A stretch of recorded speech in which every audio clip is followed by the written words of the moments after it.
দর্শক আশা করি ভালো আছেন। আজকে আমরা কথা বলবো কোন পরিস্থিতিতে রোজা রাখা ঝুঁকিপূর্ণ।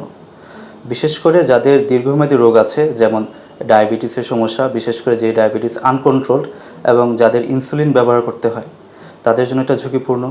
কিছু কিছু ক্ষেত্রে আমাদের গর্ভবতী মায়েদের ক্ষেত্রে, বিশেষ করে যাদের গর্ভাবস্থার সাথে অন্যান্য রোগ আছে যেমন গর্ভকালীন ডায়াবেটিস মেলাইটাস, তাদের ক্ষেত্রে ঝুঁকিপূর্ণ।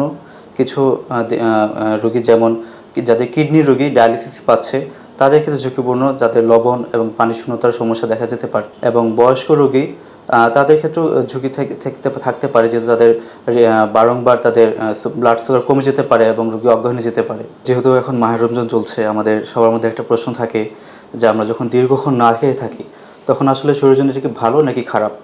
তো দেখেন, যখন একটা মানুষ দীর্ঘক্ষণ না খেয়ে থাকে তখন শরীর আস্তে আস্তে তার সাথে মানিয়ে নেয়। প্রথমে আমাদের যেটা হয় যে লিভার থেকে আমাদের গ্লাইকোজেন তৈরি হয়, পরবর্তীতে আমাদের প্রোটিন এবং লিপিড থেকে বা ফ্যাট থেকে আমাদের শরীরে যে প্রয়োজন যে সুগারটা সেটা সাপ্লাই আসে। এবং আরও কিছু পরিবর্তন হয়, যেমন আমাদের শরীরে ইনসুলিনের যে প্রয়োজনীয়তা সেটা কিছুটা কমে আসে, গ্লুকাগন বাড়ে, ইত্যাদি ইত্যাদি কিছু ভালো পরিবর্তন। যখন আমরা 8 থেকে 10 ঘন্টা না খেয়ে থাকি তখন সেই পরিবর্তনগুলো আসলে ভালো পরিবর্তন হয়। এটা একটা প্রশ্ন যে সুস্থ মানুষের জন্য রোজা কতটুকু উপকারী। এটা অবশ্যই উপকারী। যখন আমরা 8 থেকে 10 ঘন্টা, যেটা অলরেডি বলেছি, 8 থেকে 10 ঘন্টা যখন না খেয়ে থাকবো তখন দেখা যায় আমাদের শরীরে ইনসুলিনের প্রয়োজনীয়তা কমে আসে এবং আমাদের শরীরে যে রক্তের মধ্যে যে চর্বি, বিশেষ করে ট্রাইগ্লিসারাইড, এটা পরিমাণটা কমে আসে।